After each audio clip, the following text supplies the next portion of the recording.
Hello friends, ఈరోజు కూడా ఒక మంచి కథతోటి వచ్చేసాను. మరి ఆ కథ ఏంటో చూసేద్దామా?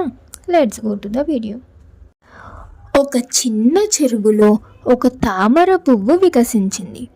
దాని రెక్కలు శక్తివంతమైన గులాబీ రంగులో ఉన్నాయి. అది పెరిగే కొద్దీ దాని చుట్టూ మురికి మరియు చెత్తతో నిండిన మురికి నీటిని గమనించింది. తామర పువ్వు మలినాలను తప్పించుకొని పైన ఉన్న సూర్యకాంతిని చేరుకోవాలనుకుంది. ఒకరోజు ఒక తెలివైన ముసలి తాంబేలు తామర పువ్వు వద్దకు వచ్చి, బురద నుండి ఎందుకు తప్పించుకోవడానికి ఇంతలా కష్టపడుతున్నావు అని అడిగింది. అప్పుడు చెరువులో ఉన్న ఆ తామర పువ్వు ఇలా చెప్పింది: నేను పైన సూర్యకాంతిలా స్వచ్ఛంగా మరియు అందంగా ఉండాలనుకుంటున్నాను, కానీ మొత్తం మురికిలో ఉంటున్నాను అని చెప్పింది.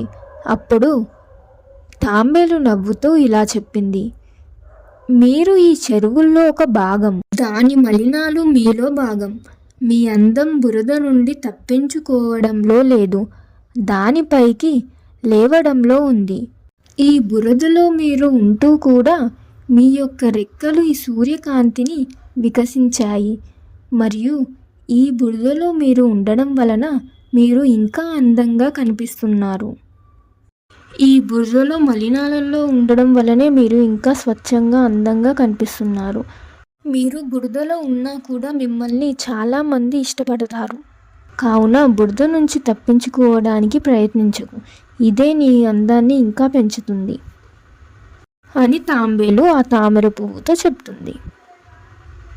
ఈ కథ ద్వారా నేను మీకు తెలపాలనుకున్నది ఏమిటంటే, మన కష్టాలు మరియు సవాళ్ళు మన ప్రయాణంలో ఒక భాగం అని ఈ తామర పువ్వు ద్వారా తెలుసుకోవచ్చు.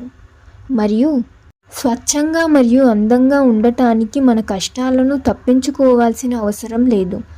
తామర పువ్వులాగా బురదలో నీళ్ళల్లో వికసించిన తామర పువ్వు కలుషితం కాకుండా ప్రకాశవంతంగా మిగిలిపోయినట్లే, మన లోపాలను స్వీకరించి మన పోరాటాల నుండి నేర్చుకుని మనలోని అందాన్ని వెతుక్కోవాలని ఈ కథ మనకు గుర్తు చేస్తుంది.